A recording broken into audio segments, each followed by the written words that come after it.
Have you ever heard the phrase of being alone in a crowd or with a group of people that you know? Not me though, but so we're going to talk about that today. So I went to my first concert in 2022. That was after I went glamping, which is just fancy camping without the bugs and bug spray. I could never go camping again after my military experience. But yes. So I went to my first concert. This was a big deal for me because it was no small concert. It was the Backstreet Boys. And if you know the Backstreet Boys, you know the fan base that they have. Like so all everybody and their mothers and their sisters and their brothers was going to be there. So and we all know like the horror stories about going to like concerts and all those other things. So I was kind of nervous at the same time, but I was also excited. I was like, I need to go to this concert because I didn't know when they're going to be coming on tour again. Like this was like after like 20 years. They haven't done a tour in like or anything like 20 years. So I was like, this is now or maybe never. I will never see them again. So I was like, you know what? We're going to go for this concert. So I bought my ticket and I rented my Airbnb and I drove down there to the concert. The day of the concert, I remember I said my little prayer, more like a big, very big prayer because it was not little. It was me, that kind of prayer there. And I went and I drove down there. And I remember I got into the place and I was like, I was the only one that was there alone, as per usual. Jesus Christ. At this point, every story is about to go. But yeah, that's what we're doing this year. This year we're conquering our fears of doing things alone. So yes.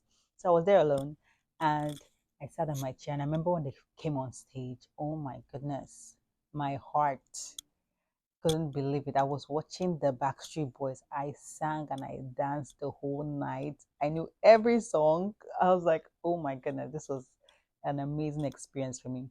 So some of those things are just like core memories that you're going to have to get. Like we always have our core memories when we're children, but as adults as well, we need to make core memories for ourselves as well.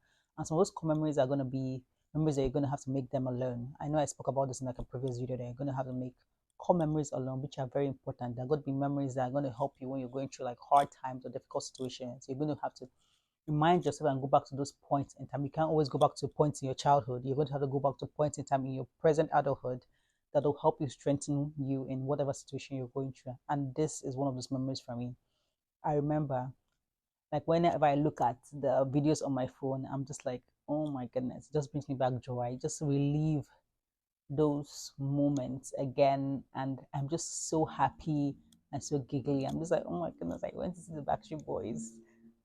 Big memories for me listening to them when I was a kid to actually being there and seeing them. It's just like,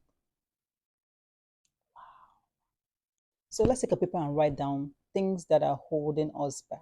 What could it be? Loneliness, procrastination, fear of opposition, fear of changing, because change can be a very, very scary thing to undergo. So, for example, let's break down fear of opposition. What does a person who is indifferent look like? Because there's one thing to hear what people say, and there's one thing to absorb them into yourself and make them your own. So, what would an indifferent Philippa look like? What would she say in certain situations? How would she react to certain comments?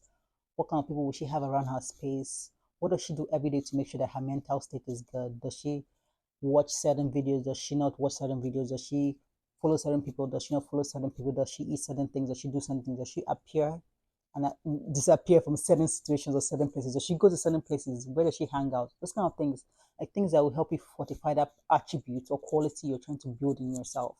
Also, you want to document the journey as well. You want to keep a journal and also pictures and videos of your progress to see how far you've come and maybe things that you need to adjust. Maybe you did something better today and maybe tomorrow you did it worse. So you have to go back and refer back to the past and be like, oh, I did this yesterday. I did it better yesterday. Oh my goodness, what am I doing today?